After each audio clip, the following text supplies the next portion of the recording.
because of it is both unbearable and unthinkable.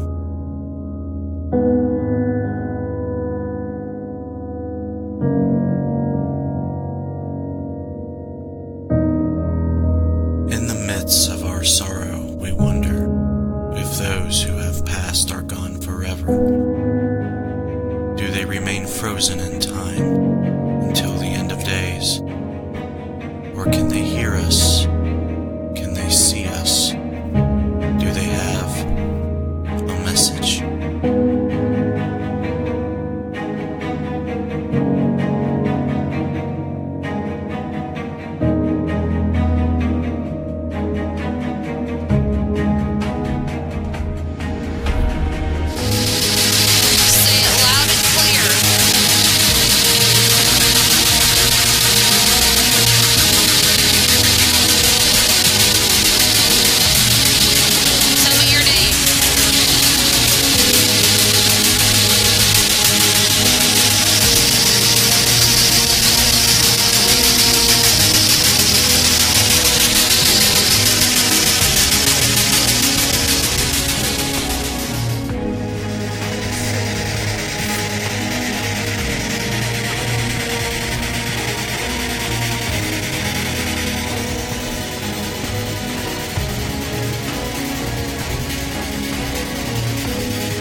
Let him know that you're here.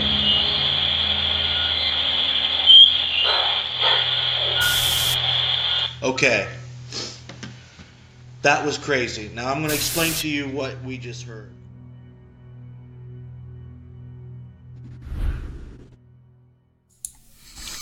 Welcome to the Necromancer live show. I am your host, Justin Brown, and we have another exciting guest for you guys to interact with and find out what he is all about. His name is Jeff Fent from Columbus, Ohio, and he does a lot of unique things in the paranormal field. He actually builds housings for spirit boxes by, I believe his name is Mr. Brown, and some others. So we'll let him tell you about all of that. So we'll bring him right into the show. Hello, Jeff. How are you tonight? Oh, I'm just fine. How are you, Justin? I am good.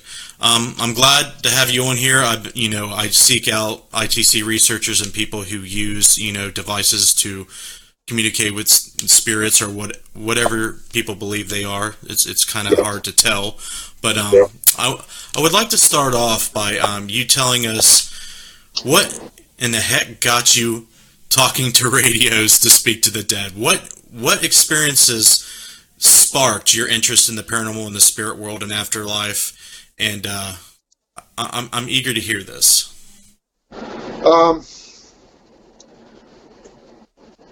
As a child, my mother had some stories about things that she experienced, and I had never really experienced anything until my wife and I rented a house back in the late 90s before we bought a house, and I started getting images, and we would just be taking pictures with a 35mm camera, and I would get a really strange image of it, and this went on for a while. I'd get one picture, just strange pictures, and only in one room. So took the camera, film everything to the camera shop, asked them, if the camera's junk, I'm going to throw it out. Is it developing? They couldn't find anything wrong with anything. They just suggested I try a different maker on the film, and right. So every 30 days, I would burn a whole roll of film. I just got to where I was doing this every 30 days. I'd go out throughout the whole entire house and burn a whole roll, take it down, get it developed, check it out, and just every time I would get one picture with this really strange image in it, almost like ghostly hand or half of a body. It'd be all white, but it's all ropey. Wow. It didn't matter what direction I was shooting that room. Mainly towards the front door is where I'd get it. The cat wouldn't go near the front door. I'm still friends with the guy that we rented that place from. And about 3-4 years ago, I was talking to him about it. You know, you ever noticed anything strange in that house? And he said, well, yes. And I'm like what? And he's like, well, in that family room in between renters, I'd be in there painting, and out of the corner of my eye, I would swear I'd see half of a person float by real quick. But when I looked, nothing was there. So I said, well, how did you end up with this house? And he said, an estate sale. And I said, well, why was there an estate sale? And he said, the elderly lady passed away over there by the front door. And so, to me, that sort of answered all my questions as to why I was getting those pictures, why the cat wouldn't go over there, why the cat would get startled in that room, and it sort of explains why the landlord was seeing stuff. So that's what got me started. That was back in the late 90s. And 2007, I got with my brother and my brother-in-law, and we started a paranormal group. I ended up merging with Dark Alley Paranormal, and then on to another group, and now I'm just running solo. So I like going and helping people and having time to build boxes, and I'm not pressed to, do all the group things or get permission to go help somebody or help a group. I can help everybody, so I like that much better. Right, and that's kind of a staple in the paranormal community. That's what gets everybody out there, is they went through a similar experience. They want to understand, what's going on. So it's very rewarding for you to go out and do something similar for others to, either give them peace of mind, let them, feel, hey, I'm not crazy, all that type of stuff is very beneficial. So I'm interested, before we go further, how you got into ITC and the spirit boxes. What led you down that road, and what got you, staying on that road? Well, we were using SB7s, we were using SB11s, and I just wasn't real happy with the results that were coming through them.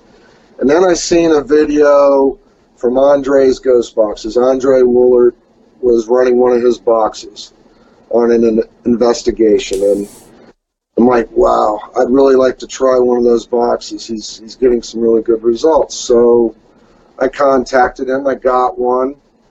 I liked it. We had really good results with it. And then I got my son one because he's gotten into the paranormal. That's what got me rolling. And then one of the George Brown's private box, Geo Box 2, came up for sale a couple years ago, so I bought that. But in the process, I got to talking to Andre Woolert about what would happen if I built a ghost box housing at some haunted wood from a haunted location. Would anything be attached to it? It might have even been Andre's suggestion to me in a conversation. I don't remember exactly, but so I sent him a box, and then people found out that I was building those, and I whipped out about 10 or 12 of those, and probably about 50% of those have internals in them now, and it's crazy stuff. All that comes through, it was wood from the Emmett house that burnt down there in Waverly, Ohio. That's what I'm really interested in, is that right there. It's all Emmett house related stuff. I would say probably 75 to 85% of everything that comes to that box is related to the Emmett house. Constantly saying Emmett house, James Emmett, the guy that owned it, the owner, the last owner's name, spirits that we thought resided there because we always used to get their names on our recorders. Even the owner's granddaughter who had ghostly experiences there, I fired up the box down here and asked if any of the spirits would come through, and it was shouting out her name. So we even took it out of state, just away from all my Emmett House stuff here. Same thing. It didn't matter. And if that Emmett House box is close to any other boxes, those boxes start talking Emmett House. It gets a little mind-boggling at times. So it's a pretty awesome thing. Yeah, sure. It seems like you have a lot of fans on the live chat.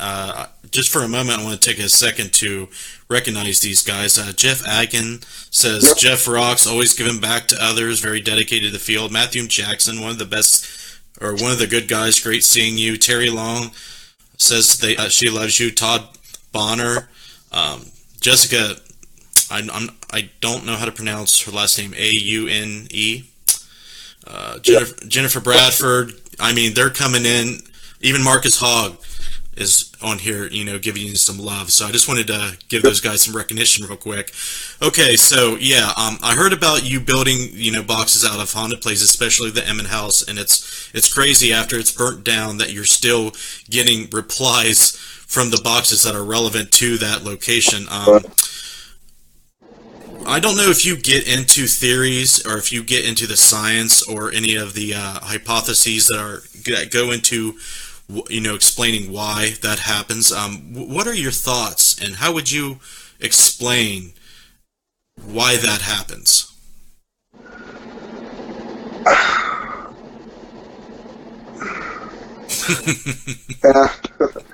I have my own theories. That's what I want to hear. But not necessarily on what happens through the box. I have theories on why we see apparitions or why we don't see them at times, okay. Why we hear them at times, why we don't. I truly believe that they use the radio frequencies. Somehow or another, they're able to link and tie into those radio frequencies. It's not necessarily the white noise, so to say, that I think they come through on, but it's those radio frequencies. And like on the Geo box, I scan AM in reverse, and it scans pretty fast. Now, if I get 4, 5, 6 word sentence in a response, and I'm sitting there watching that radio scanning, it's already scanned about 10 channels. So I get too many responses through what I think it's frequencies, and they're able to take control.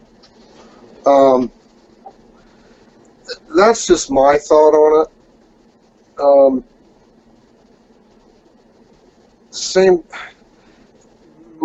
And I'm not sure. I've been trying to figure out how it ties into my other theories on why I'll possibly see an apparition and then not see one. And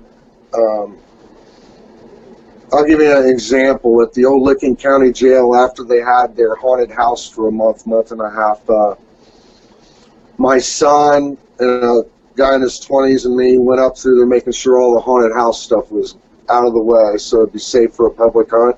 Mm-hmm. We went up to the 4th floor, and it felt really strange, the 4th floor cell block, like we shouldn't be there. So we made our way down to the 3rd floor cell block. Only one way in, one way out. As we went through that cell block, the bunks started to change the side of the cell that we're used to them being on. Wow. The farther back we got, the more bunks seemed to be on the wrong side. And we went all the way to the back to the one that I had slept in before all night, and those bunks were on the opposite side of the room. I mean, we were in there feeling around on the wall. My son loves to debunk stuff. That 20-something-year-old, that's all he does is debunk. Mm-hmm. So we're just sort of getting upset that the people that ran the haunted house moved the bunks. and didn't leave it the way it was. So as we walked out of the cell block, we look up, and we actually walked out on the second floor. We went in on the third and came out on the second. Wow. Okay. And yeah.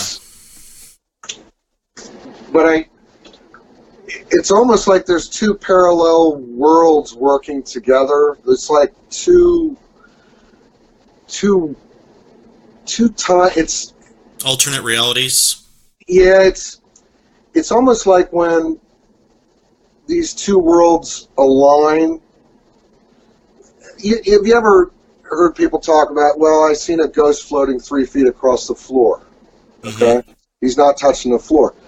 Instead of walking on the floor, those they hadn't fully aligned, but it was allowing you to see them. But right. When everything aligns in the perfect scenario, you're able to hear them with your own ears. You're able to actually see them. But when they're not aligned, when these two, I don't even know what to call it.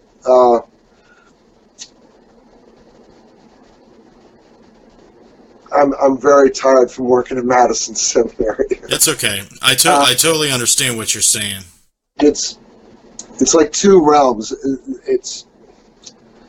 They'll either align or they don't align. And I'm trying to figure out how that ties into these boxes, because at some points, some things come through this box, but when you play them back, it almost sounds like they didn't actually come through the box. Mm-hmm. It's all tied into the responses you're asking. It almost sounds like the same voice, but at times it sounds like that voice did not come from the box. The box display did not tack out when that word was said. You've got it. You're watching it on a video. Right. Now, how does that happen?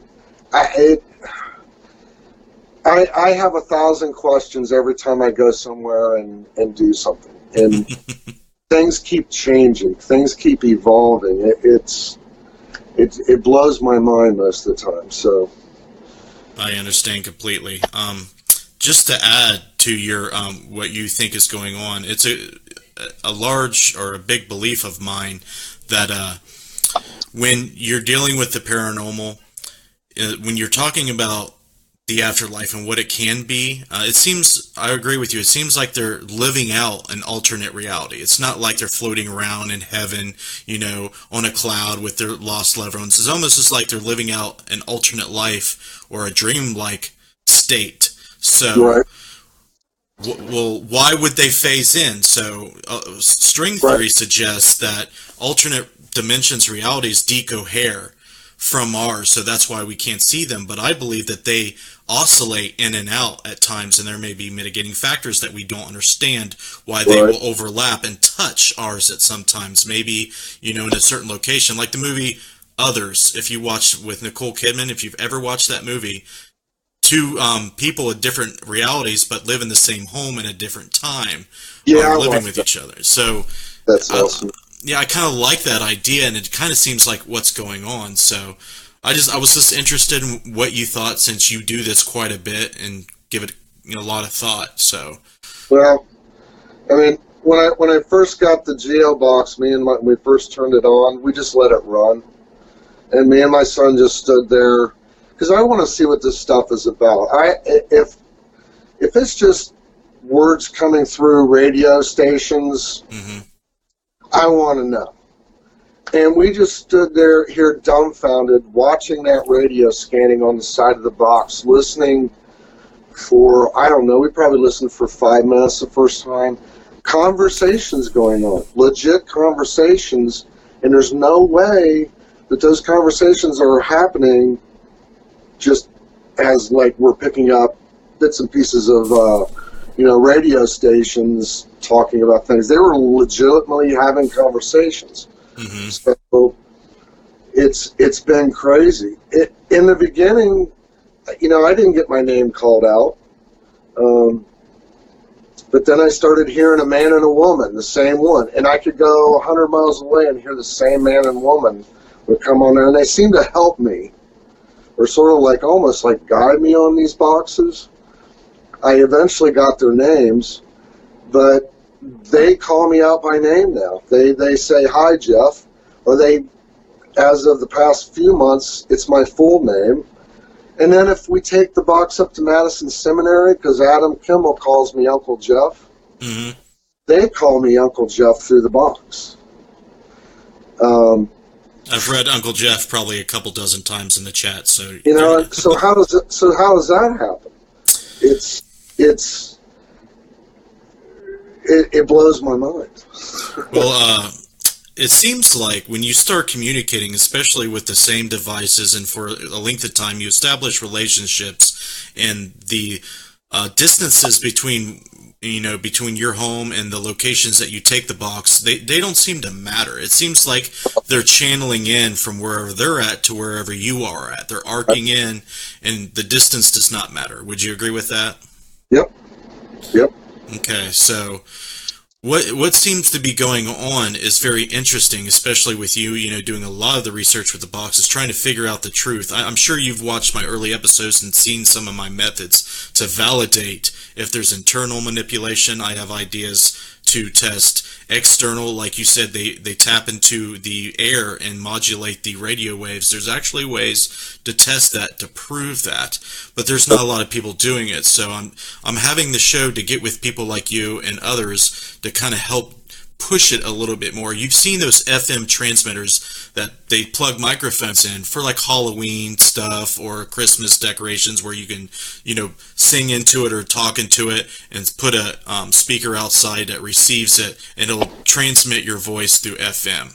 Okay. Right. So you can use that. You can plug your spirit box into that, record what comes through the spirit box before it's transmitted, and then transmit the what comes out of your box through the transmitter into a receiver, and then record that as well. And you sync it, so you compare one and the other. So if they're manipulating the radio signals, you'll be able to see the manipulation on the other end versus the end before it's transmitted. So right. I'm going to work on doing that stuff, but I'm so busy releasing this film right now, I haven't quite got to it. But I want to, when I first get the ideas built, I want to see you and like other people like you testing those things to see if they can get results. But would that be something you're interested in testing? Is the different validation? Okay. I'd do that for you. All right, thanks. Well, we're going to shift gears real quick. You're familiar with Steve Huff, correct?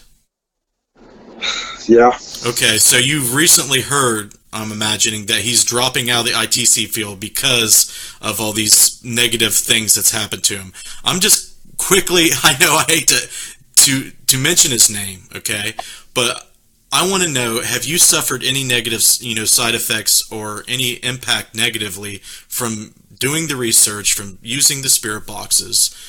Has that happened to you? If it has, how have you dealt with it? So on and so forth. Well, number one, Steve Huff bought the box that I have, my Geo Box 2. That was George's private box. He bought it from George. Mm-hmm. Steve was giving it up, and through word of mouth, and he didn't state it right out in public, and he may have later because I unfriended him. Right. But he told some of my friends, my ITC friends, that my box was demonic. Oh, God. Well, that would have been really nice for him to have told me that, if that was the case, before I went and bought it from him. Mm-hmm. But anyways, I haven't had any demonic experiences where it deeply affected me. I mean, I've had some things come through, like at Revenant Acres, that weren't real cool, but I haven't been affected by demons, so to say. The one thing that does affect me is when people ask me to help them contact a loved one that's passed away, mm-hmm. and we legitimately think that they've come through, or the person's with me asking questions and they hear their mom's voice, and the mom's relaying messages. They're actually physically talking back and forth, and you sort of feel the person's sorrow next to you, their happiness, their sorrow. You feel all their emotions, and it's like in a way, it's the best feeling in the world, that you just possibly linked, you know, your friend up with somebody that they loved that had passed away. But you sort of take that sorrow with you. It sort of is always there because you always remember how they felt, them crying, and it can affect you in that way. But as for demonic stuff, I mean, at Madison Seminary, we've had them tell us that they're demons. And we just call them out on it. You know, can't you do a better job than that if you want us to leave? Because they're saying, like, be gone, demons. Well, how many? 3. I'm like, come on. If you want us to leave, just ask us to leave. And they stop. Yeah. Which is sort of amazing. Yeah. Do you do anything? Are you worried at all? And if you are concerned, do you take precautions? Do you do any like ritualistic things or prayers before, after, during a session? Do you protect yourself, or are you just waiting for something to happen before you would take that measure? When I leave a place, a lot of times, a lot of the groups that I'm with, a lot of them will say prayers, or they'll sage when they're done. Most of the time, if I'm just taken off by myself, I demand that they not come home with me. And, you know, I just demand it. You're staying here. You're not coming home with me. If you come home with me, I'll get rid of you. You will like it better here. Stay here. So that's how I sort of look at it. I mean, if I smudge a house for somebody, I just get in that mode where you're not going to mess with me, you're not going to come home with me.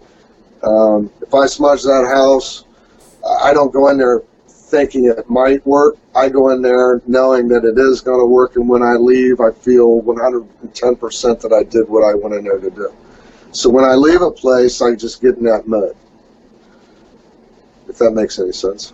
Yes, belief and faith is very powerful, and anybody who is, you know, spiritual, religious, or even people who practice magic know that. So I do agree with you. It does make sense, and I do use sage. I do use prayers from time to time. But a lot of my beliefs stem from Native American beliefs and lesser dogmatic beliefs like Christianity and so forth. But those beliefs have a lot of truths in them, and they're very useful. And it just depends on what your belief system is. And, you know, are you inherently good or inherently bad? It doesn't really, in my opinion, mean a whole lot, you know, what denomination or what religion you practice. As long as your intent and belief is good, you're going to bring forth good. And it could be the opposite if not. So I just kind of wondered, because I know you do it quite a lot. I know early on when I first started, I was much younger than you, I would imagine, and I made some mistakes, and I opened the door to a couple nasty things that made me stop doing the research in my house, just because I started messing with the kids. So I do urge people to please be careful and try to intend not to bring forth or conjure up anything negative or leave yourself open to those things. Just try to, you know, protect yourself and use precaution in some instances. So when you go to dark places and you ask them not to follow you home, they obey that? So far, I mean, I brought home something from, we think it came back from, I went to Trans-Allegheny, and then not long after that I went to Waverly, and then we had a shadow person that was scaring my son. And not only that, but toys were turning on and coming out from his closet, and toys downstairs were turning on, and TVs were turning on and off, and things were being dropped, and knocks on the walls and on the windows, and it got really out of hand. And I think what the final straw was when I was home by myself, and my son had a little a small little aquarium on his dresser, and I heard the filter gurgling, and I came upstairs, and on one side of his dresser was the aquarium. On the other side of his dresser was half the water that was in that aquarium starting to run down the front of his dresser, but there was no water for about 2 feet in between the aquarium and that puddle of water. I mean, there was this water just running down the front of his dresser. That happened 2 days in a row, and we were just watching TV. This is early on, being involved with the group, and we were watching TV one night, and my wife says, "Oh, I know that lady." There was Channel 10 was doing some kind of special, I think, on these two sisters that went around and cleared houses for people. They would go in and sage. And so my wife worked with that lady, so we talked to that lady, and she came and cleared our house. We also have an elderly lady that seems to haunt this house, and we think that she's one of the previous owner's mother who bought this house in their 40s. And my son actually drew a picture of her during all that shadow stuff. It was like she was trying to get our attention. She seems to like the place, like what we do with it. She shows up for maybe a week or two every year, and that's it. She makes herself known, and then she goes away. So when we cleared the house, we just asked the lady that we were very concerned that if she didn't want to go, I didn't want to force her to go, but the shadow person or whatever that was, I wanted that to go. So she said certain prayers, and we just thought about, the elderly lady, and while this was all going on, at least I did, and just wanted to make sure that she felt that if she wanted to stay, she was more than welcome. We weren't doing this to get rid of her, so she's still here. She's here, and whatever else is here from all the Emmett House stuff I've got, but it stays pretty calm around here. That's good to hear. Let's shift gears real quick. Brendan Shea wants you to talk about the Monroe House. So let's talk about some places you've been, what you think of them. Let people know that may not have been to a lot of places you've been to. Let them know briefly about them. Like, rattle off some top ones, but I guess Brendan wants to know about Monroe House. The Monroe House is the real deal. I experienced things in that house that I've never experienced. I experienced one thing upstairs by myself up there. I can't even explain it. Just like on Nick Groff's Paranormal Lockdown, the water deal, the water on the floor, we had left, and the owner called Eric Smith and asked him if we spilled water on the floor from, I think it was from the basement around into the kitchen. No. But that house is the real deal. I got sick. I never get sick on an investigation. I can't ever remember.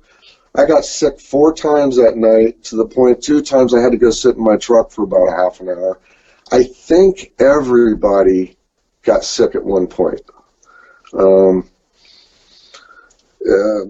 ghost boxes, just the stuff that was coming through. I mean, it was the sheriff that used to lock people up in the basement. He was talking on the box. He was giving us his name. He told us that the reason he locked him up down in the basement because he could. I mean, the whole night was just one thing, crazy thing after another. I mean, I don't like to consider things flying around a room as a spirit, orbs, so to say. But I think they caught something flying either into George Brown or out of George Brown. And that pretty much freaked everybody out when they were watching that video. But when something makes you lose hearing in one ear and then swirls around in front of your face and then makes you lose the hearing in your other ear, and you almost fall over because you get off balance, and then it tells you that It did it to scare me, to drive me crazy, and I've never had anything like that happen before. So, Yeah. the Monroe House is the real deal. We had light problems. We couldn't get any of the lights on in the meeting area, and then we could only get 2 on. We couldn't get any of the outlets to work. Everything was working, and then nothing. So we called the owner, and he comes over, Eddie, and he says, well, what's the problem? None of the lights are working. The electrical outlets aren't working. He flips a switch, the lights work. He goes over and plugs something in the electric works. It wasn't working for us. I mean, all of us were trying it. Wow. It's the real deal. I've experienced water manifesting out of thin air once before, and it definitely involved someone dabbling in ritualistic magic or witchcraft. I don't know if it's the same for all instances when that happens, but I do know that that's actually not normal or doesn't typically happen in places who are haunted by human spirits or things similar to that, like a residual effect. That generally doesn't happen. Now, the swirling with the ears going deaf in one ear and the other, that's interesting, because what that sounds like to me, that it can actually affect the environment and change the pressure in your immediate area, the air pressure, and that would cause that. That swirl, and now I'm in pitch black, except I can see the light from the display on the geobox, and it's really hard to explain, and it happened very quickly, but it was just like swirling, like a black swirl. It was just like that fast from one side to the other, and I've never experienced anything like that. I mean, I've seen black masses, or what I think was a black mass, maybe down a hall, or I've just not dealt with something like that before. That was completely new to me, and if I go back, that was about 3:30 in the morning. I went upstairs to the front room by myself, and I won't do that again there by myself. I guarantee you. I was done. I hear you. So, real quick, I'm interested what you thought about Higginsport. I know you told me that you thought it was an interesting location. I'm just recently going to release a film on that location this Saturday. Higginsport, and go. Oh, Higginsport. That place is sort of hard to figure out. It seems to have a lot of spirits that, I think, my honest opinion, there seems to be a male entity there that we were picking up a lot on that seems to be very controlling. And there's been so many heroin deaths around there. Mm-hmm. It's almost like he's sucking those heroin spirits into that building and holding them there. We've got a lot of things through our recorders and Austin's portal and through my geobox and through SB7s, and there's just it's sort of hard to figure out in a way. It's almost like there's something very, very dark going on there. It actually tried to knock my geobox off the wall. I kept telling us to go to the basement. Mm-hmm. A half wall down by the restrooms down there on the north side of the building, first floor. There's a half wall that goes down to like a crawl. Mm-hmm. I had that sitting there. I just had my hand resting on it. Annie Weeble was asking questions. I mean, it's just flat out talking to her, but it kept trying to get us to go to the basement, and we wouldn't go. And it almost, my box just was like it was going to get shoved right off the shelf. I had to grab it. I had to actually physically hold it with the handle and my other hand while we finished up talking to it, because I was afraid it was going to try and knock it off the shelf again. We went into the gym, and it was telling us to go to the basement, where I guess somebody had died down there around the corner from the staircase going down. And we're like, well, no, we're not going to go down. You're probably, something had been messing with us. And I'm like, we're not going to go down there. You just want to mess with us. And I finally said, okay, I'm going to go down there for about 30 seconds. If you have anything to say to me, I'll turn my box on. I went down there, turned the box on. Guess what it said? You're a fool. Flat out, you're a fool. And I'm not going to swear to it. It may have even been chuckling. And I just turned the box on and came upstairs and we left the gym. But it's a hard place to figure out. Right. I agree with you. It's drawn in the living and the dead for so long. It's been abandoned for so long. The living break in all the time. All the heroin deaths that surround the area, especially the one body they found underneath the stage, which was verified by the police. Yep. It just seems like spirits wander into there or come back there for whatever reason. It's very odd. The trailer up on the hill where there was 6 deaths, 5 from heroin and 1 not, the police officer let us go up there. We took the box on the back porch of that trailer, and the police officer let us have first names. He's the one that found most of them that had OD'd. And the guy that was living there, I don't think he OD'd, but anyways, you could get some of those. Well, we could get some responses, but they didn't really want to talk to us.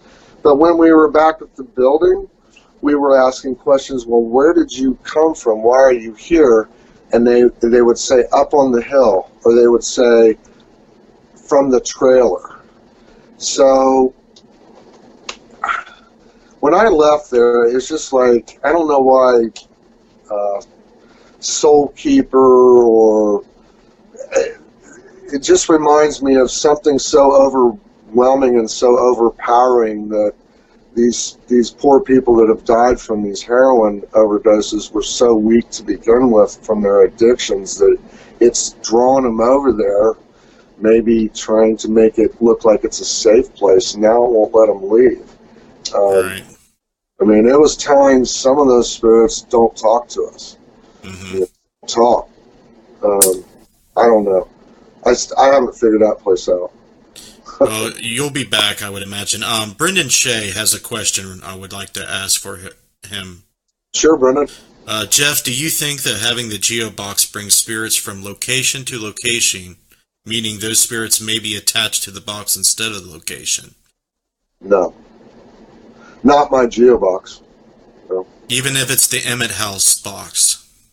The Emma House box, yeah, well, I think those spirits are in that, their energy's in that wood, so they're going to go anywhere that box goes. So they don't actually get left at the location, they just travel with the box? Their energy's within the wood. That's why I was saying earlier, no matter where we take those Emma House boxes, Terry Long just got one of them from Andre, and we were running it in the jail out in Newark, and it kept saying Emmett, Emmett. And then it started kicking out names, James. I mean, yeah, it all dwells within the wood. It's the energy. It almost radiates. Sometimes when I used to look at those Emma House boxes, it almost seemed like they glowed. It's sort of crazy. Right. So before we get to the end of the show here, we've got 15 minutes. I don't want to take you past an hour because you look like you could go use some sleep. I might have to give Adam a call to let him know not to let you work so hard. But what's your favorite? What's your most favorite active location to go to, and why? Right now, it's sort of a toss-up between the jail and Madison Seminary. I love the old Licking County Jail. I've had so many really cool experiences in there. It's sort of a toss-up. Madison Seminary has been getting more and more and more and more active. It's probably because it's constantly being worked on. We probably worked on every room in that entire building over the past 3 days, and crazy things were happening. It actually was more active these past 3 days while I was there working on it than I've ever seen it, ever since I started going there. So, I mean, we had a drill fly off the shelf and hit me in the back. We had a fluorescent light that we couldn't get down off the ceiling, and as Adam's coming down the ladder, it cut loose and fell between Adam and me and stuck in the floor.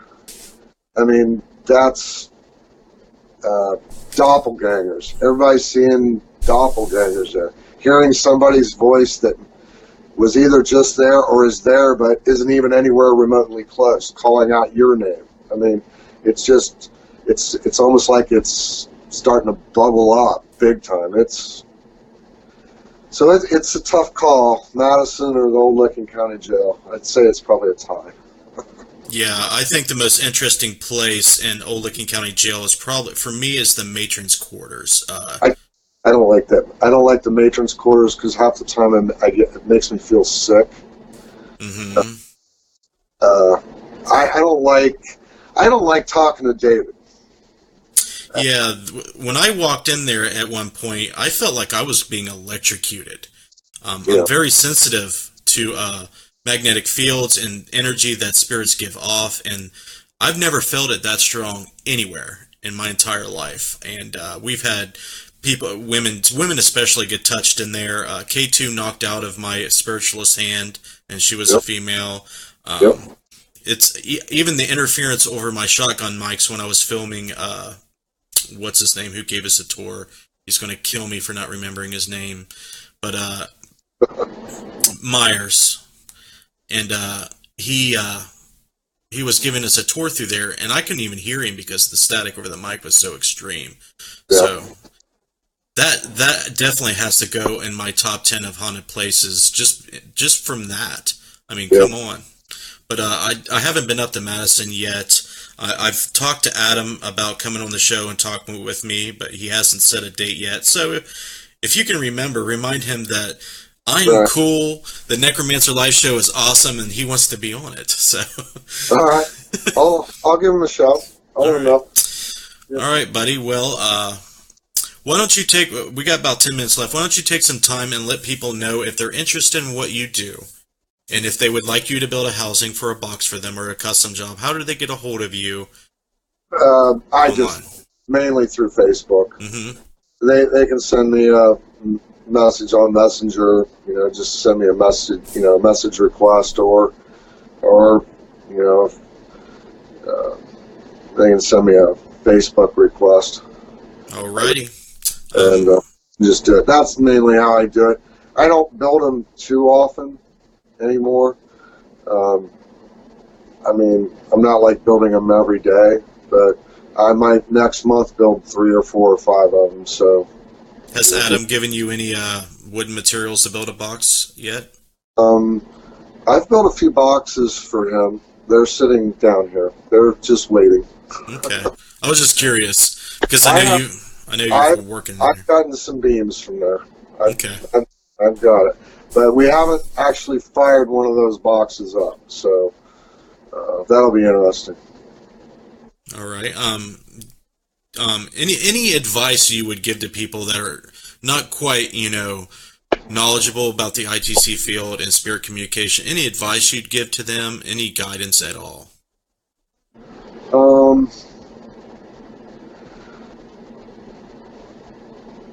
I would probably say the one thing that I've learned is be careful what you ask for, because sometimes things will come through these boxes that you don't want to hear. Sometimes it can be very devastating to you. I sort of watch how I ask questions, because I don't want them to be able to answer that question any other way than how I'm meaning for them to answer it, because I've been told things about things to come that I didn't want to know. So be careful what you ask, and I would say that's... Can you be specific about what you didn't want to know? I asked if... See, I've really gone deep into the questions, asking what it's like on the other side. Is it possible to show me? Is it possible to give me in detail? how you're able to go from one spot to another, what it's like. I mean, any question that I could even possibly think of, I've asked. But there was one day that I asked if, I said, you know, down the road, I'm thinking this is what I would like to do or be doing in a few years. And do you think that might possibly happen? And I don't think I've ever publicly said this, but they said that I would be dead. No, it wouldn't happen. So that wasn't what I wanted to hear. No. So do you think, I mean, are you inclined to believe that? Was it from a source that you normally talk to? Can you elaborate more on that? It was from one of the two. I have a male and a female that seem to always be on the box if I need them to help me. They've always been sort of like on the good side of things for me. Mm-hmm. I've never gotten anything negative from them. When I reach out for somebody, I don't directly ask for them to talk to me, but I'll ask my two spirit or celestial friends that come through on the box, you know, can you locate that person and see if they're okay? You know, and then I'll ask, did you find them? And they might say it's too hard. Can you please try? And they'll say found them, and that's when who I'm looking for may start talking, or they'll just say they're happy or whatnot. But it came from one of them. Another interesting question, Jeff. I got a couple more minutes with you, buddy. Have you ever tried finding missing people? Yeah. Using the box. A lady. Well, I didn't try to find this lady, but a lady contacted me who knows one of my relatives out of state, and her sister had been murdered and she'd been missing for like a year, and she was found, and she asked me to see if I could contact her to find out who was responsible. Mm-hmm. And I didn't know any of the names because there are some people that they think were involved. I didn't know the area. I didn't know anything, and I sent the video to her that I made. Several of the names that came through on my questions were people that were directly related to this. It even gave the name of the woods that she was found in, the holler or hollow. It was quite full of information. So, but no, I've never tried to find anybody that was missing.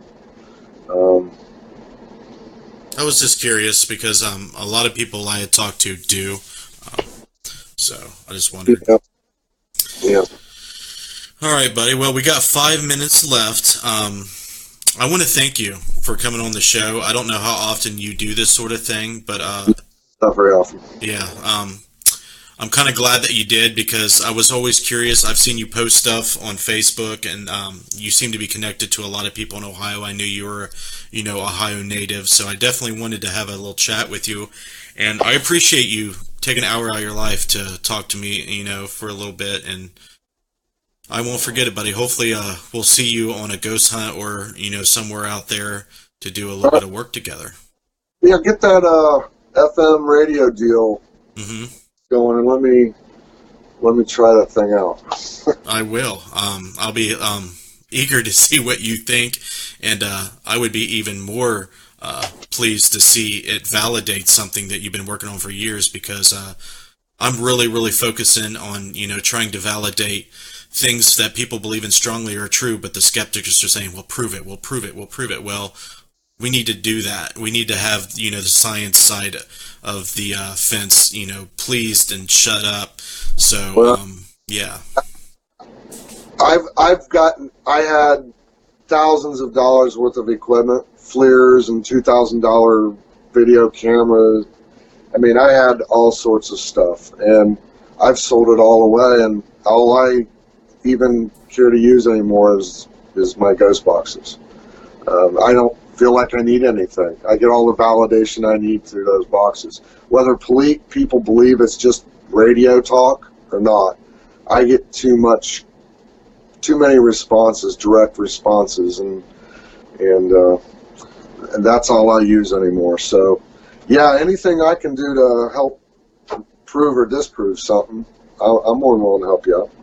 Sweet, man. Well, I'm going to let you go. Tell Adam that I'm still trying to book him, and tell him not to work you so hard if that's what he's doing. I know you go up that's all me going up there. We're trying to whip that place into shape. It needed a lot of work. So I know you care about historical buildings, so I'm more than glad to help him out anytime he needs me. So, all right, buddy. Thanks again for coming on. You have a good night, and hope to talk to you again soon. All right, Justin. Thanks, man. You're welcome. Good night. Night. All right, folks. Well, Jeff Fent, a seemingly very, very, very nice soul, very nice guy, very passionate about what he does. He's still, in the ITC field, being active as he can be. I respect the guy. He goes, he's very nostalgic. He goes to historical places. He cares about them, and he cares about, the spirits that may be lingering with messages and a willingness to communicate with us, whether they be earthbound, forever destined to walk among us, or channeling in from who knows where. Okay. Thanks for watching, guys. I'm glad you enjoyed this episode of Necromancer Live Show. If you are watching and would like to be a guest, if you're a paranormal researcher or ITC researcher, please message the Necromancer Live Show Facebook page, get a hold of me, and get the details about how to get booked. It's very easy, and I look forward to that. I will plug my website. I am a paranormal researcher, and I am the founder and lead investigator of a group called Interface Death. You've seen the website being scrolled across this video for the entirety of it. So go to interfacedeath.net, check me out. I have a film that I'm releasing this Saturday. It premieres at the Ripley Public Library. If you're in the area, I urge you and beg you to please come and check that out. We're putting on a paranormal talk and premiering the video, and the DVDs will be available there. Concerning the haunted Higgins Sports School in Higginsport, Ohio. I'm going to let you guys go and stick around and check out the trailer for Higginsport Haunted School if you haven't seen it already. Thanks again for joining us, and I bid you farewell. How long have you been? 17. I'm 17, so about 4 or 5 months. Nice. So you came to the school. What did you expect? I had heard from reading about it that it was one of the most haunted places in the state of Ohio, and I was my skeptical mindset. I was kind of like, this is gonna be just an empty building. We might get one or two things. I don't know. Come to find out, when we came here the first time to do our first investigation ever as a team, we got more activity here than we did at any other location that we've ever been to. And we've been to places like the Ohio State Reformatory, big name places like that. So I was not expecting what we got.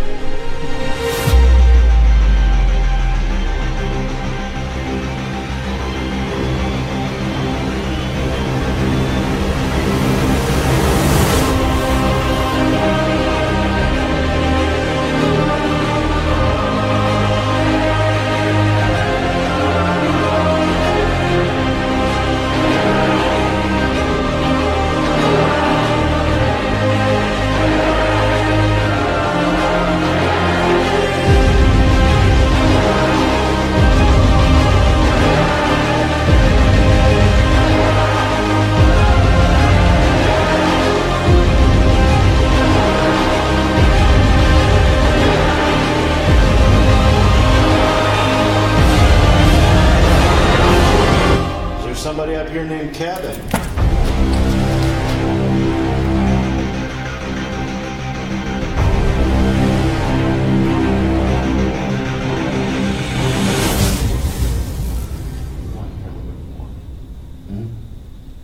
We're gonna have to go down there. There's something down there.